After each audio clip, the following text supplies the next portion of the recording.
Hi friends, welcome to Suvarna's world.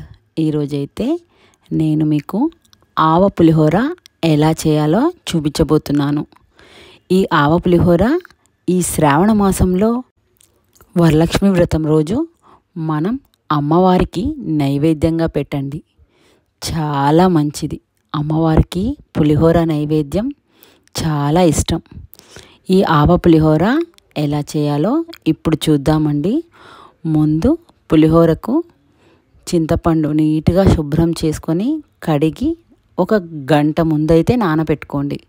ఒకవేళ గంట ముందే నానబెట్టుకోలేకుంటే గోరువెచ్చని నీరులో నానబెట్టండి, త్వరగా నానిపోతుంది. నెక్స్ట్ ఒక బౌల్లో ఆవాలు, బియ్యం, నెయ్యి, ఎండుమిర్చి ఈ 4 పైన చూపించిన మోతాదుల్లో నానబెట్టేసుకోండి. ఒక పావు గంట 20 నిమిషాలు నానితే సరిపోతుంది. తర్వాత బియ్యం శుభ్రం చేసుకొని పొయ్యి మీద పెట్టుకొని ఉడికించుకుందామండి. పులిహోర కదండి, అన్నం అతుక్కోకుండా ఉండడానికి నేనైతే కొంచెం ఆవు నెయ్యి కాచి వేశాను. పసుపు కూడా వేసుకోవాలండి. తర్వాత అన్నము కొంచెం పొడి పొడిగా దించుకోవాలండి. ఎందుకంటే మెత్తగా అయితే పులిహోర కలిపేటప్పుడు అన్నం చిరిగిపోతుంది. ఈ కన్సిస్టెన్సీ జస్ట్ మెత్తగా అయ్యే విధంగా ఉంటే చాలు. నెక్స్ట్ ఒక కడాయిలో ఆవు నెయ్యి, మీరు నెయ్యి కంపల్సరీ అవసరం లేదండి, కావాలంటే నూనె కూడా వేసుకోవచ్చు. జీడిపప్పు వేయించుకొని ఫ్రై చేసుకొని పక్కకు పెట్టేసుకోవాలండి. ఎందుకంటే వాటితో పాటు ఉడికిస్తే జీడిపప్పు అనేది మెత్తగా అయిపోతుంది. జీడిపప్పు ఆప్షనల్ అండి, మీకు ఇష్టం ఉంటే వేసుకోవచ్చు, లేదంటే లేదు. తర్వాత అదే నెయ్యిలో శనగపప్పు, మినప్పప్పు మరియు పల్లీలండి.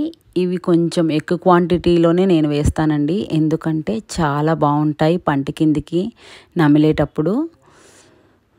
పల్లీలు అన్నీ నీట్గా ఫ్రై అయ్యాక మనము ఒక ఎండుమిర్చి, పచ్చిమిర్చి 2 వేసుకోండి, చాలా బాగుంటుంది. నా దగ్గర ఎండుమిర్చి లేనందుకు నేను ఓన్లీ పచ్చిమిర్చి మాత్రమే వేసేసాను. కరివేపాకు కంపల్సరీ అండి, లేదంటే ఫ్లేవర్ అస్సలు బాగుండదు. ఇవన్నీ నిదానంగా ఫ్రై చేసుకోండి, మాడిపోకుండా కొంచెం సిమ్లో కానీ మీడియంలో కానీ పెట్టి ఫ్రై చేసుకోండి.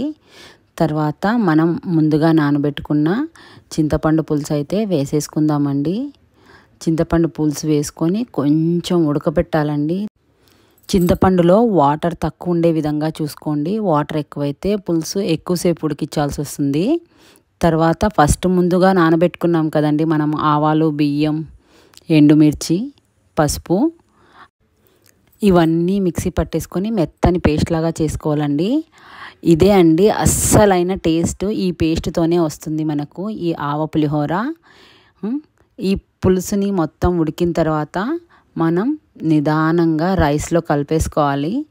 రైస్ని మాత్రం ముందుగానే చల్లార్చి పెట్టుకుంటే బెటర్ అండి. ఫస్ట్ ఫ్రై చేసి పెట్టుకున్న జీడిపప్పు అయితే వేసేసుకొని కలిపేసుకోవాలండి, ఉప్పు వేసుకొని. ఇప్పుడు అమ్మవారికి ఎంతో ప్రీతికరమైన ఆవ పులిహోర నైవేద్యంగా పెట్టడానికి రెడీ అయిపోయిందండి.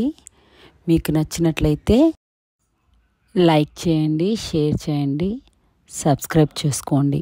సువర్ణాస్ వరల్డ్.